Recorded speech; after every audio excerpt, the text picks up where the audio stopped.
Oh, udah record ya. Oke. Sekarang kita mulai ya. Assalamualaikum warahmatullahi wabarakatuh. Waalaikumsalam warahmatullahi Waalaikumsalam wabarakatuh. Kalian apa kabar nih? Baik kan? Alhamdulillah sehat, baik. Sekarang kita akan membuka forum diskusi dengan materi agraria, agromaritim, dan kebijakannya. Di sini akan dibagi menjadi 3 tim, yaitu tim pro, tim kontra, dan penilai. Kali ini di tim pro ada Anissa, Tafi, Rosiulina, Aulia, Danu, dan Nabila. Di tim kontra ada Satria, Yuriko, Fanya, Yuna, Ardan, dan Rifki. Tim penilai ada Ridra, Ratu Adelia, Novi, Hasna, Diva, dan Retno. Sebelum kita mulai diskusi ini, mari kita berdoa menurut agama dan kepercayaannya masing-masing ya. Berdoa dimulai. Berdoa cukup. Sekarang bisa kita mulai diskusinya diawali dengan tim pro dulu ya. Boleh tim pro? Ya, izin masuk. Apakah suara saya terdengar? Terdengar. Ya, terima kasih kepada moderator atas kesempatannya. Assalamualaikum warahmatullahi wabarakatuh. Selamat pagi dan salam sejahtera.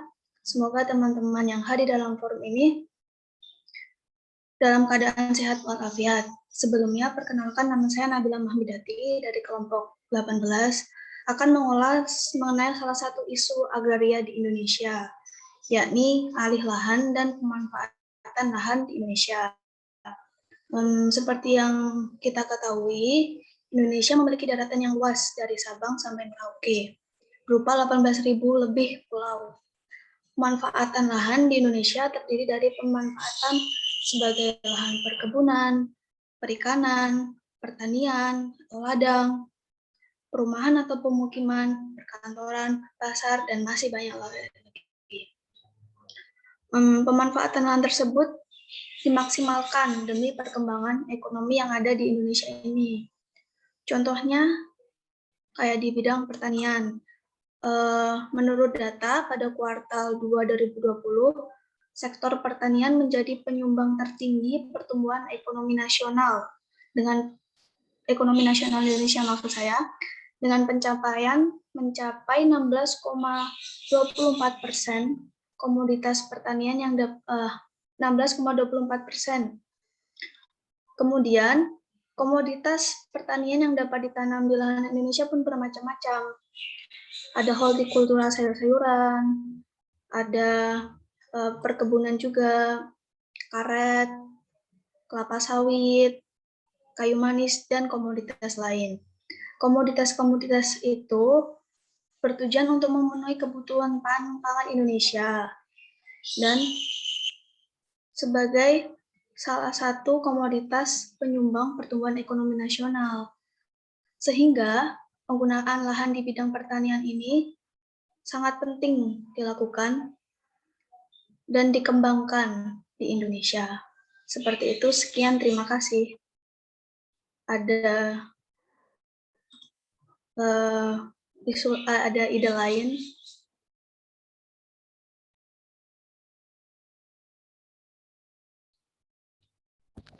Izin masuk, apa suara saya terdengar? Iya, terdengar.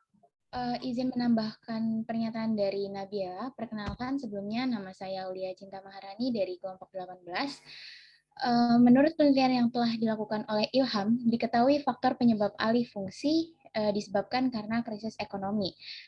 Hal tersebut menyebabkan banyaknya petani menjual asetnya berupa sawah untuk memenuhi kebutuhan hidup, berdampak yang meningkatkan untuk pengalihan fungsi lahan. Hal tersebut jika diambil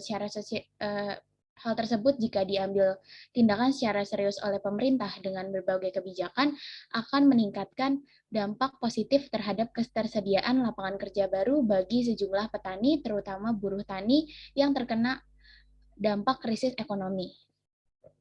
Sekian dari saya, terima kasih.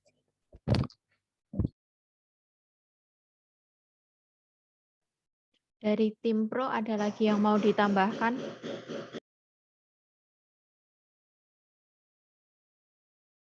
Cukup. Kalau misal cukup, bisa dilanjut lagi ke tim kontra.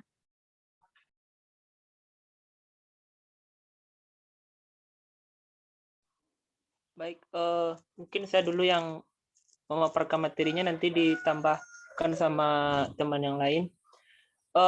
Kami sebagai tim kontra sangat menolak kebijakan pemerintah terhadap alih fungsi lahan pertanian kepada lahan non pertanian, terkhususnya untuk pembangunan infrastruktur.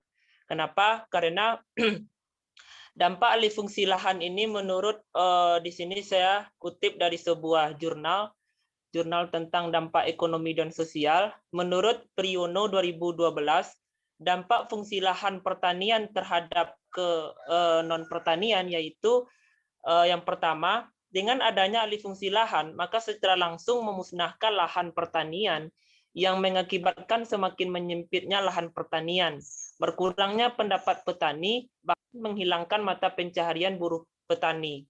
Yang kedua, dengan adanya kebijakan pemerintah yang sebagian besar lahan yang digunakan merupakan areal pertanian, maka hal tersebut tentunya menimbulkan sentimen masyarakat terhadap pemerintah, karena pemerintah dianggap tidak memikirkan lagi kehidupan masyarakat petani. Dampak konversi lahan pertanian menyangkut berbagai dimensi kepentingan yang luas, yaitu tidak hanya mengancam keberlanjutan swasembada pangan, tetapi juga berkaitan dengan penyerapan tenaga kerja, pemubaziran investasi irigasi, pemerataan kesejahteraan, kualitas lingkungan hidup, dan kemapanan struktur sosial masyarakat. Ini diambil dari Dwi Pradiana 2014. Dampak-dampak tersebut akan mengakibatkan kerugian bagi daerah, petani, masyarakat, bahkan pemerintah. Karena berdasarkan data rencana strategi Kementerian Pertanian Restra Kementan tahun 2015 sampai 2019, menyebutkan Kementerian Pertanian hanya bisa mencetak lahan baru seluas 330 hektar selama 2006 sampai 2013, atau seluas 40.000 hektar per tahunnya. Kemampuan cetak sawah belum bisa menyamai laju konversi lahan sawah seluas 100 hektar per tahun. Salah satunya adalah keterbatasan anggaran yang dimiliki oleh pemerintah, karena untuk mencetak 1 hektar lahan dibutuhkan 30 juta rupiah.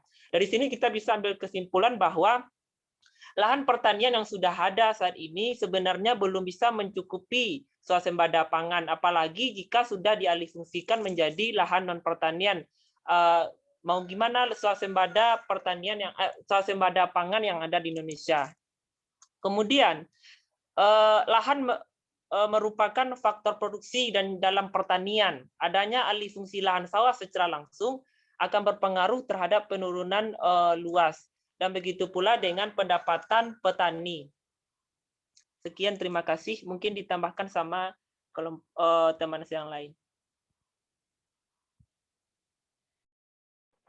Mungkin ada tambahan atau sanggahan.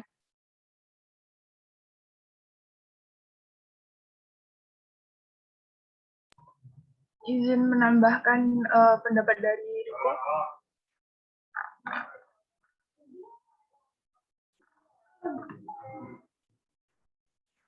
Apakah terdengar?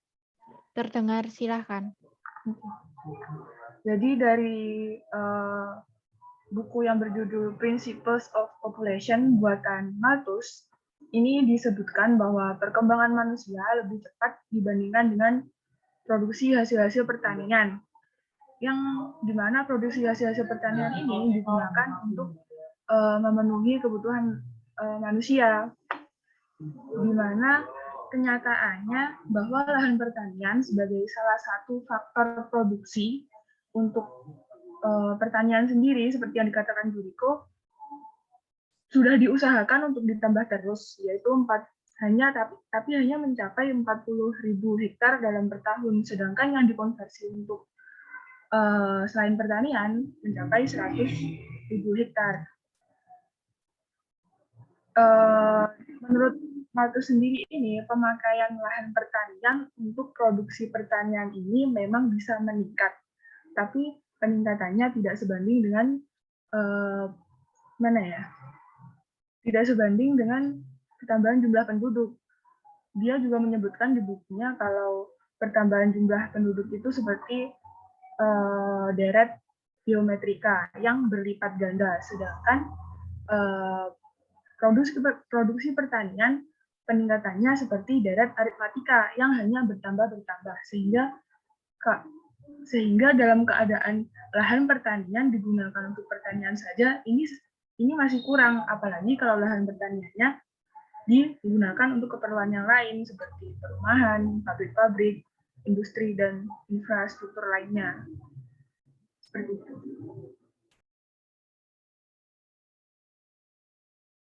Mungkin ada sanggahan dari tim pro atau kontra ke pro gitu.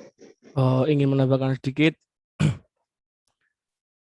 Iya, emang tadi benar apa yang dikatakan sama Riko, itu bisa membuka lapangan kerja baru. Tapi apakah petani itu mampu bersaing untuk bisa mendapatkan lapangan kerja baru itu? Dan kalau misal petani itu tidak mampu bersaing, itu kan juga akan menambah angka pengangguran. Terus juga memang tadi benar para petani bisa mencukupi kehidupan sehari-hari. Tetapi di masa pandemi ini juga krisis kelangkaan pangan terus meningkat. Jika alih fungsi lahan pertanian terus bertambah, bagaimana dengan krisis kelangkaan pangan pokok nasional ini? Itu saja, terima kasih. Mungkin tim pro bisa mensanggah atau menjawab pertanyaan. Baik, izin masuk. Apakah suara saya terdengar? Terdengar, silahkan. Jadi kalau menurut Rifki tadi kan ini ya, alih fungsi itu akan membuat petani kehilangan pekerjaan dan lain-lain, tidak bisa bersaing. Nah, itu dalam peraturan presiden itu sudah ditetapkan, peraturan presiden nomor 12 tahun 2012 tentang insentif perlindungan lahan pertanian pangan berkelanjutan. Peraturan pemerintah ini adalah untuk memberikan dukungan kepada petani yang tidak mengalihfungsikan lahannya dengan memberikan insentif berupa peningkatan infrastruktur, bantuan keringanan pajak, serta penyediaan sarana produksi pertanian dan penghargaan bagi petani berprestasi tinggi. Jadi menurut saya walaupun adanya alih fungsi lahan itu nggak sepenuhnya akan menghilangkan pekerjaan petani dan akan menurunkan angka kemampuan petani gitu, seperti itu. Terima kasih. Mungkin ada yang mau ditambahkan lagi karena waktunya kita mepet juga, jadi sisa waktu 4 menit lagi untuk nambah materi. Boleh nambah sedikit? Silahkan. Kalau menurut saya kan yang disinggung oleh Yuriko tadi, konversi lahan untuk infrastruktur kan memperburuk keadaan. Namun dalam opini saya, infrastruktur kan masih dalam artian luas. Untuk infrastruktur transportasi ini kan berhubungan langsung dengan kelancaran distribusi produksi di bidang pertanian. Sehingga apabila tidak lancar infrastrukturnya di bidang transportasi atau terhambat, dapat mengancam persebaran dan ketahanan pangan di Indonesia. Seperti itu. Sekian, terima kasih.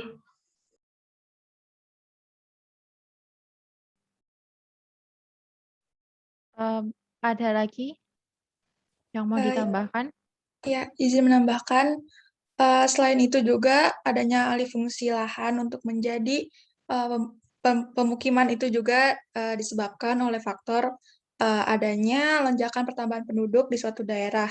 Jadi adanya alih fungsi lahan pertanian untuk menjadi pemukiman atau perumahan itu juga ada dampak positifnya untuk perataan jumlah penduduk di Indonesia. Nah, sekian, terima kasih.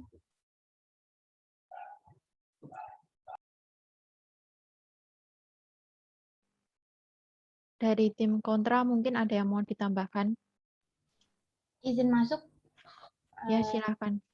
Izin menambahkan, sebagaimana yang diatur dalam Pasal 44 Undang-Undang Nomor 41 Tahun 2009 tentang perlindungan lahan pertanian pangan berkelanjutan secara tegas, mengatur lahan yang sudah ditetapkan sebagai kawasan pertanian pangan berkelanjutan harus dilindungi dan haram untuk diperburuk kondisinya. Dan kalaupun mau dialihkan, alih fungsi lahan pertanian pun hanya dapat dilakukan dengan beberapa syarat. Antara lain, kajian kelayakan strategis, rencana alih fungsi lahan dibebaskan kepemilikan haknya dari pemilik, dan disediakan lahan pengganti terhadap lahan pertanian pangan berkelanjutan dan dialih fungsikan. Secara langsung, hal ini dapat dinyatakan sebagai tidak bisa lahan tersebut dialihfungsikan tanpa persetujuan langsung dari kedua pihak. Jadi menurut saya hal tersebut tidak akan merugikan kedua belah pihak karena pemerintah sendiri menurunkan kebijakan untuk mendapat persetujuan dari kedua belah pihak. Kemudian untuk tadi ada pertanyaan bagaimana dengan petani yang tidak bisa menyeimbangkan hal tersebut. Hal tersebut bisa disanggah lagi dengan teknologi pertanian yang semakin berkembang secara dari tahun ke tahun dan juga dapat melakukan sosialisasi dengan smart farming 4.0. Jadi hal tersebut dapat menyimbangi pertanian dan para petani yang sudah mendapat krisis ekonomi. Sekian dan terima kasih. Boleh tim kontra mungkin ada yang mau jawab, sanggah atau gimana? Mungkin saya menyanggah ada 3 pernyataan tadi yang saya catat. Yang pertama tadi bahwa lahan pertanian itu dialihkan menjadi lahan non pertanian untuk infrastruktur. Dibilang infrastruktur itu dalam konteks umum itu bisa digunakan untuk kelancaran transportasi, distribusi untuk produksi pertanian. Sebenarnya infrastruktur yang dialihkan oleh pemerintah untuk produksi pertanian itu tidak seutuhnya digunakan untuk distribusi lahan pertanian. Malahan banyak di lapangan kita temukan itu tol-tol yang dimanfaatkan itu tidak sepenuhnya mendukung dari produksi pertanian dan digunakan hanya sebagai sarana transportasi umum saja. Yang kedua, pernyataannya tadi bahwa dengan adanya pengalihan fungsi ini bisa melakukan pemerataan penduduk. Sebenarnya pengalihan fungsi lahan menjadi lahan non pertanian itu bukan merupakan solusi untuk pemerataan penduduk karena sebenarnya pemerataan penduduk itu banyak hal yang harus dilakukan oleh pemerintah seperti program transmigrasi, program urbanisasi, dan program-program migrasi lainnya yang bisa menyebarkan masyarakat Indonesia dari Sabang sampai Merauke. Yang ketiga, pernyataan yang menyebutkan undang-undang menjamin tentang para petani yang terdampak terhadap terhadap pengalihan fungsi lahan ini. Benar dikatakan undang-undang itu akan memberikan insentif, akan melindungi hak para petani. Namun jika kita lihat langkah konkret yang diambil oleh pemerintah saat ini tidak menjalankan dari amanah undang-undang ini. Banyak pemerintah yang enggan terhadap memberikan hak-hak petani dan banyak petani yang menuntut ke pengadilan. Dan satu lagi di sini mungkin ini statement untuk kontra juga. Lahan pertanian dapat memberikan banyak manfaat seperti dari segi ekonomi, sosial, dan lingkungan. Namun akibat konversi lahan yang menjadikan semakin sempit, lahan pertanian akan mempengaruhi segi ekonomi, sosial, dan lingkungan tersebut. Jika konversi lahan pertanian ke non-pertanian ini terus dilakukan dan tidak terkendali, maka hal ini tidak hanya menjadi masalah bagi petani di daerah, tetapi hal ini menjadi masalah nasional bangsa Indonesia. Ini menurut Dwi Pradiana 2014. Sekian, terima kasih. Mungkin bisa ditambahkan sama yang lain. Mungkin ada yang mau menambahkan dari tim kontra?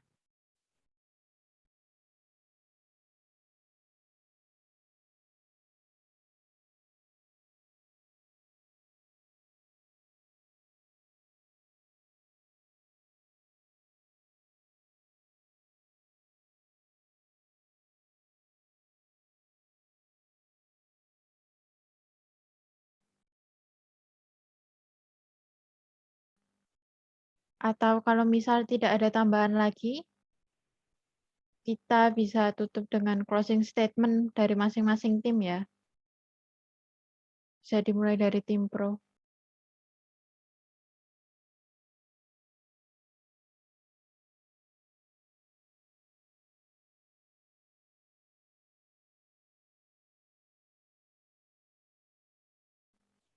Yuk closing statement dari tim pro dulu ya, terus dilanjut dengan tim kontra.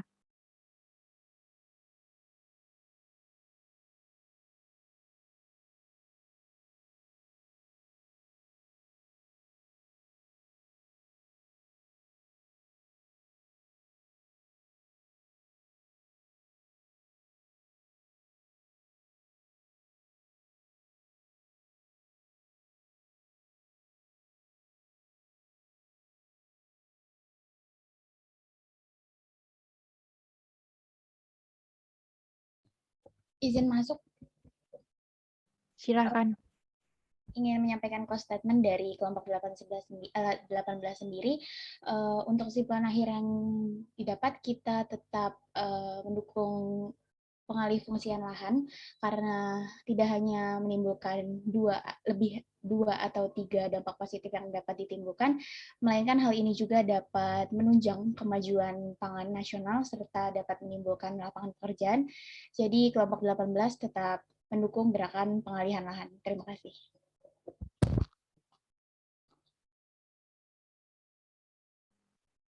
Closing statement dari tim kontra, silakan.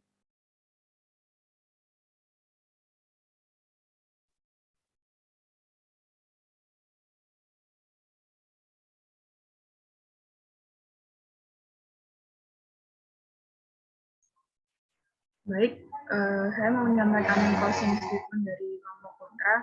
Jadi kami masih kontra terhadap pengalih fungsian lahan pertanian menuju ke non pertanian karena meskipun tujuannya untuk menyeimbangi kebutuhan penduduk, tapi kalau pelaksanaannya saja tidak transparan, kemudian juga tidak mau mendengarkan aspirasi dari kita rakyat, ini masih kontra sih.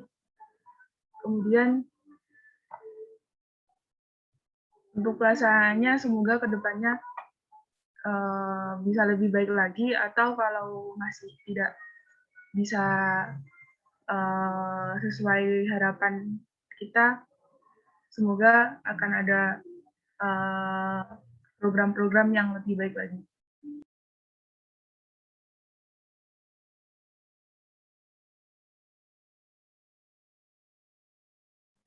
Oke, terima kasih dari closing statement tim pro dan tim kontra. Sekarang waktunya tim penilai untuk menilai. Jadi kita tim penilai sudah diskusi.